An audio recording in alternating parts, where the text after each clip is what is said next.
नमस्कार दोस्तों, जैसा कि आप सभी को पता है कि सीईटी भर्ती परीक्षा की तिथियां घोषित की जा चुकी है। अब समय है एक सही रणनीति के साथ सटीक तैयारी करने का। हमें अपनी तैयारी को सफलता में बदलने के लिए सबसे पहले अपना सिलेबस जानना होगा। हमें यह पता होना चाहिए कि हमें पढ़ना क्या क्या है। तो आइए आज के सेशन के अंदर हम बात करेंगे राजस्थान जीके के अंदर आपको कौन कौन से टॉपिक्स पढ़ने हैं और किन टॉपिक्स का कितना वेटेज रहने वाला है। सारी महत्वपूर्ण बातें अपन बात करेंगे। हम सबसे पहले बात करेंगे समान पात्रता परीक्षा अर्थात सीईटी सीनियर सेकेंडरी स्तर। तो सीनियर सेकेंडरी स्तर का जो 2024 का पाठ्यक्रम रहा उस पाठ्यक्रम के आधार पर अपन बात करेंगे। देखो, सिलेबस में विशेष बदलाव नहीं होगा और होगा थोड़ा सा माइनर सा। तो आप लोगों को जो पुराना सिलेबस दे रखा उसी के अकॉर्डिंग अपनी तैयारी को आगे बढ़ाना है। हम बात करें सीनियर सेकेंडरी स्तर की सीईटी के बारे में तो देखिएगा, राजस्थान इतिहास कला संस्कृति साहित्य परंपरा और विरासत में आपके कौन कौन से टॉपिक है। एक तो ये प्राचीन सभ्यताएं आपको पढ़नी है और प्राचीन सभ्यताओं में सेलेक्टेड प्राचीन सभ्यता है जैसे कालीबंगा, आहड़, गणेश्वर, बालाथल और बैराट। तो बस केवल इन्हीं सभ्यताओं को ढंग से पढ़ना है, बहुत अच्छे से तैयार करना है, क्योंकि एक प्रश्न हमने देखा है कि हर परीक्षा के अंदर इस टॉपिक से आता ही है। तो बहुत ही महत्वपूर्ण ये टॉपिक है, एग्जाम ओरिएंटेड टॉपिक है, इसलिए इस टॉपिक को तो बिल्कुल छोड़ना ही मत। राजस्थान इतिहास का पेपर सेटर का ये सबसे फेवरेट टॉपिक माना जाता है, इसलिए इस टॉपिक को अच्छे से तैयार करें। फिर बात करेंगे राजस्थान के इतिहास की महत्वपूर्ण ऐतिहासिक घटनाएं, प्रमुख राजवंश, उनकी प्रशासनिक और राजस्व व्यवस्था, सामाजिक सांस्कृतिक आयाम। इसके अंदर यूं कहे तो पूरी की पूरी मिडाइवल हिस्ट्री है, पूरा मध्यकालीन राजस्थान आपको पढ़ना है। इसके अंदर सारे राजवंश आपको पढ़ने हैं, सारे राजा महाराजाओं को पढ़ना है, जैसे मेवाड़ का गुहिल सिसोदिया राजवंश, बीकानेर और मारवाड़ का राठौड़ राजवंश, अजमेर, रणथंभौर और जालोर के चौहान, जैसलमेर के भाटी, करौली के यादव, भरतपुर के जाट। इन सारे राजवंशों के बारे में आप लोगों को पढ़ना है। इन राजवंशों में जो मुख्य मुख्य राजा है, जैसे हम बात करें मेवाड़ में महाराणा प्रताप, महाराणा सांगा, कुंभा, राज सिंह, बप्पा रावल, मेवाड़ के 3 साके। इन चीजों को आप अच्छे से तैयार करें। आमेर के अंदर अपन बात करें तो मानसिंह कछवा, जिनको मानसिंह प्रथम भी बोल देते हैं, मिर्जा राजा जय सिंह, सवाई जय सिंह, सवाई प्रताप सिंह और सवाई राम सिंह सेकंड। इन राजाओं को अच्छे से तैयार करें। मारवाड़ के राठौड़ों में आप राव मालदेव, राव चंद्रसेन और दुर्गादास राठौड़ को अच्छे से पढ़ करके जाए।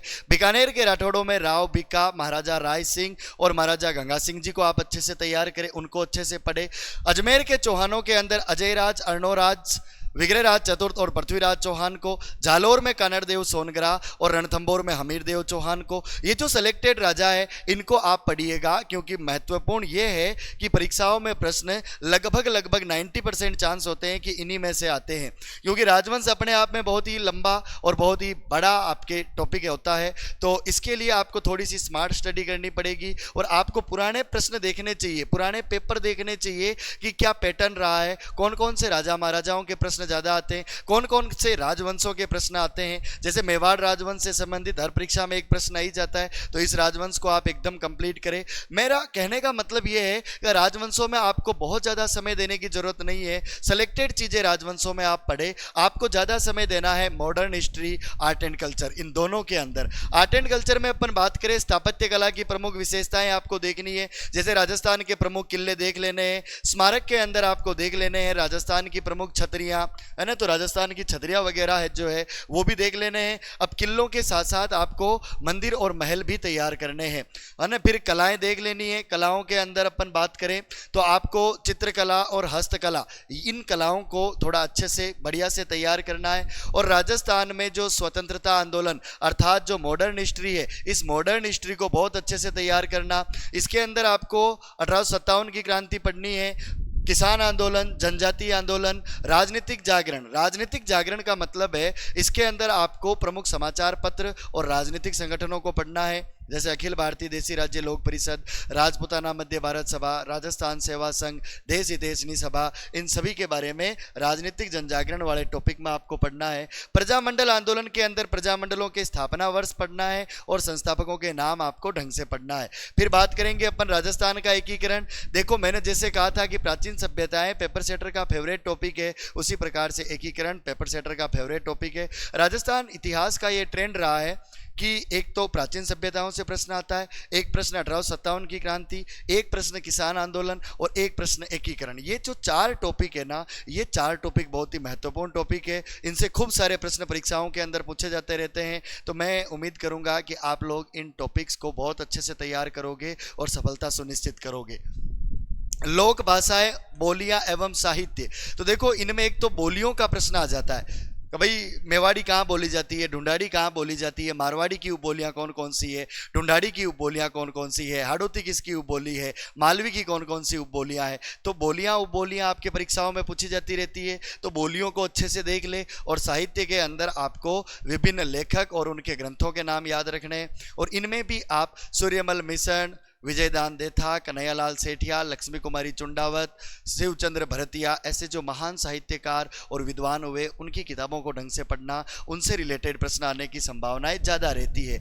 लोक संगीत और लोक नृत्य, ये बहुत ही आसान सा कल्चर का टॉपिक है और हर परीक्षा में अपन देखते हैं कि इस टॉपिक से प्रश्न आता रहता है। तो आप इस टॉपिक को अच्छे से तैयार करें। संत, कवि, योद्धा, लोक देवता और लोक देविया। मैं बताऊं तो इसमें आपको मुख्य रूप से एक तो लोक देवता पढ़ने, लोक देविया पढ़नी है और लोक संत पढ़ने हैं। संत, कवि, योद्धा में आपको क्या पढ़ लेना है, लोक संत अच्छे से पढ़ लेने हैं, लोक देवताओं को पढ़ना है और लोक देवियों को पढ़ना है। फिर बात करेंगे मेले, त्योहार, रीति रिवाज, वेशभूषा और आभूषण। अब इनमें ये जो वेशभूषा और आभूषण, और स्पेशली ये जो आभूषण वाला टॉपिक है, ये बहुत ही छोटा टॉपिक है ना। 2 घंटे के अंदर आप इस टॉपिक को अच्छे से तैयार कर सकते हो। 3 से 4 घंटे के अंदर वेशभूषा को आप अच्छे से तैयार कर सकते हो। तो इन दोनों टॉपिक्स को बिल्कुल मत छोड़ना भाई साहब, बहुत अच्छे से तैयार करना। और ये मेले त्योहार बहुत ही आसान है, हम अपने मेलों और त्योहारों से तो जुड़े हुए, राजस्थान की संस्कृति से तो जुड़े हुए ही है, तो ये थोड़ा इजी हो जाएगा। तो आभूषण, वेशभूषा, मेले त्योहार, लोक देवता, लोक देवियाँ, संगीत, नृत्य, बोलियाँ, ठीक है ना, बोलियाँ पढ़ लेना। और राजस्थान का एकीकरण। फिर बात करें किसान आंदोलन, किसान आंदोलन के अलावा आप याद रखिएगा 1857 की क्रांति, दुर्ग पढ़ लेना इधर से आप, और महत्वपूर्ण राजा और ये सभ्यताएं। तो आप थोड़ी सी स्मार्ट स्टडी करना, पुराने पेपर्स देखना, सीईटी में क्या पूछे गए, दूसरे सभी परीक्षाओं में भी क्या ट्रेंड बना हुआ है, किस ट्रेंड के प्रश्न पूछे जा रहे हैं, उनके अकॉर्डिंग तैयारी करनी है। और नए ट्रेंड का भी ध्यान रखना है। कथन कारण के प्रश्न भी पूछे जाते रहते हैं। हम आपके यूट्यूब के माध्यम से कथन कारण सीरीज ला करके उन प्रश्नों का कैसे सोल्यूशन किया जाए, ये भी हम आपको बताएंगे, उनके बारे में भी अपन पढ़ेंगे। तो आप निश्चिंत रहे। तो 12वीं वालों को राजस्थान इतिहास और कला संस्कृति में क्या पढ़ना है, ये तो आप समझ ही गए हो। फिर बात करेंगे अपन स्नातक स्तर के लिए क्या सिलेबस रहेगा। तो स्नातक स्तर में आपको इंडिया और राजस्थान दोनों की हिस्ट्री कल्चर आपको आनी चाहिए। तो इंडिया और राजस्थान इन दोनों को साथ में पैरेलली तैयार करना है। इसका मतलब ये नहीं कि आपको पूरी इंडियन हिस्ट्री पढ़नी है, ना भाई साहब ना, पूरी इंडियन हिस्ट्री नहीं पढ़नी है। इंडियन हिस्ट्री के अंदर आपको 19वीं और 20वीं शताब्दी में सामाजिक और धार्मिक सुधार आंदोलन को अच्छे से तैयार करना है। इसके अंदर आपको स्वामी दयानंद सरस्वती, राजा राम मोहन राय, है ना, और आपको जो है विवेकानंद, इनके बारे में बहुत अच्छे से पढ़ना है, इनको अच्छे से तैयार करना है। फिर भारतीय स्वतंत्रता आंदोलन, विभिन्न अवस्थाएं, इनमें देश के विभिन्न क्षेत्रों के योगदानकर्ता एवं उनका योगदान।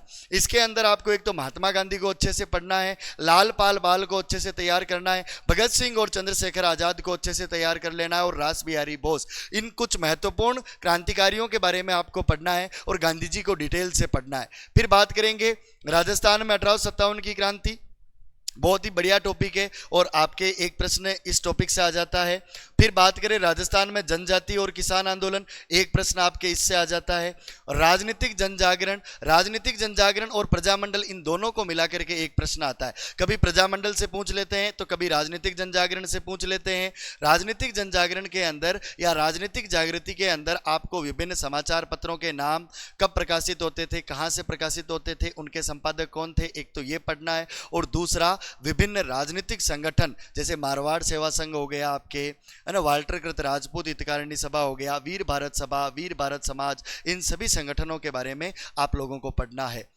फिर स्वतंत्रतोत्तर राष्ट्र निर्माण, राष्ट्रीय एकीकरण और राज्यों का पुनर्गठन, नेहरू के युग में सांस्थानिक निर्माण, विज्ञान एवं तकनीकी विकास। अभी 11वीं 12वीं के अंदर जो किताबें चल रही है राजस्थान अध्ययन की, अब तो खैर बंद हो गई है, इस साल से उनको सिलेबस से हटा दिया गया। ये टॉपिक आपको उन किताबों के अंदर अच्छे से मिल जाएगा। लक्ष्य क्लासेज के द्वारा ये टॉपिक आपके यूट्यूब पर भी करवाया जाएगा, बिल्कुल आप निश्चिंत रहे, बहुत अच्छे से तैयार करवाएंगे। और वो जो 11वीं 12वीं में किताबें चल रही है, एक बार उस 11वीं की किताब को भी आप पढ़ना, आपको ये टॉपिक मिल जाएगा और बहुत अच्छे से, बहुत अच्छी डिटेल के साथ उस किताब में इसको दे रखा है। फिर बात करें राजस्थान का इतिहास, कला, संस्कृति, साहित्य, परंपरा और विरासत, तो इसमें प्राचीन सभ्यताएं आपको पढ़नी है। कालीबंगा, आहड़, गणेश्वर, बालाथल, बेराट, जो आपके 12वीं में है वो की वही आपके इस स्नातक के अंदर भी है, और वो के वही आपके राजवंश आपको उसी प्रकार से पढ़ना है। जो जो मैंने मेन राजा महाराजाओं के नाम बताए उनको आप अच्छे से तैयार करना। मैं और सेशन ले लूँगा और भी आपको बता दूंगा कि राजस्थान इतिहास, कला, संस्कृति में कौन कौन से टॉपिक्स को आप अच्छे से तैयार करें। और साथ ही स्थापत्य कला, इसमें किले पढ़ लेने हैं, छतरियाँ, महल, बावड़ियाँ, ये सारे पढ़ने हैं। चित्रकला और हस्तकला के अंदर चित्रकारों और हस्तशिल्पियों के नाम आपको याद रखने हैं। और राजस्थानी साहित्य की महत्वपूर्ण कृतियाँ और क्षेत्रीय बोलियाँ। महत्वपूर्ण कृतियाँ का मतलब है महत्वपूर्ण पुस्तकें, तो मैंने जो जो महत्वपूर्ण नाम बताए विद्वानों के, उन विद्वानों की किताबों को पढ़ना। और बोलियों को तो बहुत अच्छे से तैयार करके जाना। मेले, त्योहार, लोक संगीत और लोक नृत्य, ये बहुत ही अच्छा सा और आसान सा टॉपिक है, इसको आप तैयार करो। राजस्थानी संस्कृति, परंपरा और विरासत, इसके अंदर एक तरह से पूरी आर्ट एंड कल्चर आ गई, इसके अंदर रीति रिवाज भी आ गए, रहन सहन आ गई, खान पान आ गया, वेशभूषा आ गए, आभूषण आ गए, तो सारे टॉपिक इसमें अच्छे से आपके आ जाते हैं, पूरी कल्चर इसमें आ जाती है। तो आप इस टॉपिक को तैयार करने के लिए वेशभूषा और आभूषण टॉपिक को अच्छे से पढ़े, रीति रिवाज को अच्छे से पढ़े।